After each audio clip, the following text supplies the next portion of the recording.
کہ میری مغفرت فرما۔ کسی نے کہا عبد القادر جیلانی آپ کھڑے نہیں رہتے؟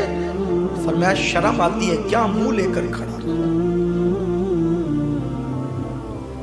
جس نے 40 سال تک کے عشاء کے وضو سے فجر کی نماز پڑھی وہ کہتے کیا منہ لے کر کھڑا رہوں، اور ہم قبر میں زیارت کی بات سن کر نعرے لگنے بھی چاہیے، لیکن یہ احساس تو ہم نے کیا کیا ان کی خوشی کا کام، وہ کون سا جرم ہے، وہ کون سا گناہ ہے، وہ کون سا پاپ ہے جو ہماری زندگیوں کے اندر موجود ہے۔ مسلمانوں اگر آپ برا نہیں مانے، کتا ہم سے بازی لے گیا، کم سے کم وہ کتا ہو کر اس نے کبھی اپنے کسی عمل سے نبی کا دل نہ دکھایا۔ ہم نے تو صبح گناہ کر کے نبی کا دل دکھایا، شام گناہ کر کے نبی کا دل دکھایا۔ مسلمانوں ہم سے زیادہ بے غیرت کون ہوگا کہ ہم نے سحری کرنے کے بعد کہا ابھی تو فجر کو بہت ٹائم ہے اور سو گئے، رمضان شریف میں بھی فجر کی نماز چھوڑ دی، تھکن کا بہانہ لے کر بستر میں ظہر گنوا دی اور عصر کے آخری وقتوں میں اٹھے اور کہنے لگے کہ افطار کی تیاری کرو، کب اذان ہوگی۔ یہ اپنی دن اور اپنی راتیں ہیں، ہائے کیسی غفلت ہے، کس بلا کی میں سے ہے سرشار ہم، دن ڈھلا ہوتے نہیں ہوشیار ہم۔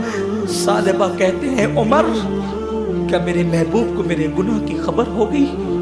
فاروق اعظم نے کہا مجھے کچھ نہیں پتا، حضور نے تمہیں بلایا۔ پورا وجود کانپنے لگا، نہیں عمر، حضور نے بلایا ہے تو میں انکار نہیں کر سکتا، ضرور آؤں گا، لیکن میں حضور کا سامنا نہیں کر سکتا، حضور سے آنکھیں ملانے کے قابل نہیں ہوں، حضور کی بارگاہ میں کھڑے رہنے کے قابل نہیں ہوں، میں اس وقت آؤں گا، مجھے انتظار کرو لے کر کے، جب حضور نماز میں ہوں گے تو مجھے لے کے چلنا تاکہ حضور مجھے نہ دیکھے اور میں حضور کو نہ دیکھ سکوں۔ فاروق اعظم نے کہا بہت اچھا۔ فجر کا انتظار ہوا، فجر کا وقت شروع ہوا، پھر مسجد میں آئے، اس وقت پہنچے جب حضور نماز پڑھا رہے تھے۔ حضور کی قرات کی آواز جیسی سالبہ کے کانوں میں آئی، چیخ ماری، زمین پہ گر پڑے، بے ہوش ہو گئے۔ نماز فجر کے بعد حضور نے پوچھا کہاں ہے سالبہ؟ فاروق اعظم نے کہا حضور وہ تو بے ہوش پڑا ہے۔ آقا نے سالبہ کا ہاتھ پکڑ کے ہلایا، سالبہ کو ہوش آ گیا۔ آقا نے پوچھا سالبہ کیا حال ہے؟ عرض کی حضور گناہ نے میرا حال برا کر رکھا، نفس بدکار نے دل پر یہ قیامت توڑی، عمل نیک کیا بھی تو چھپانے نہ دیا، میرے اعمال کا بدلہ تو جہنم ہی تھا، میں تو چاہتا میرے سرکار نے جانے نہ دیا، میرا برا حال ہے آقا گناہ سے۔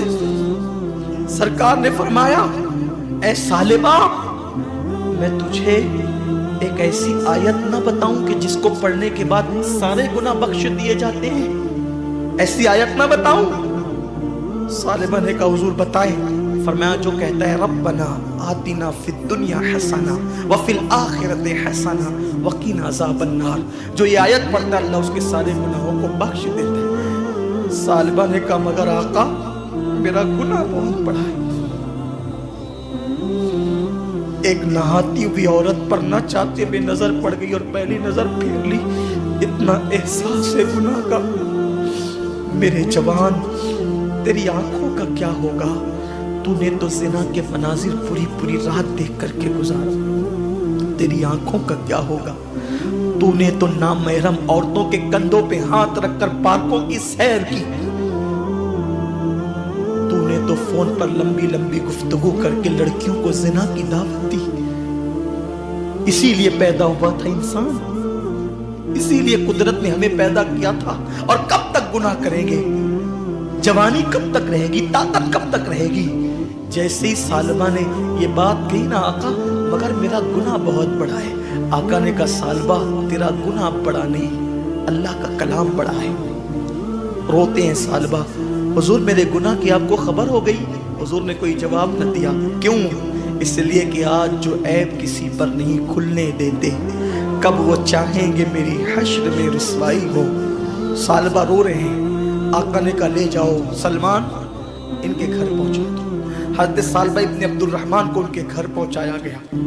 8 دن رہے, پھر بھی مسجد نبوی میں نہیں آئی. رونا رونا رونا, اللہ میرے گناہ کی. ویڈیو اگر اچھا لگا ہو تو لائک کر کے آگے شیئر ضرور کر دینا.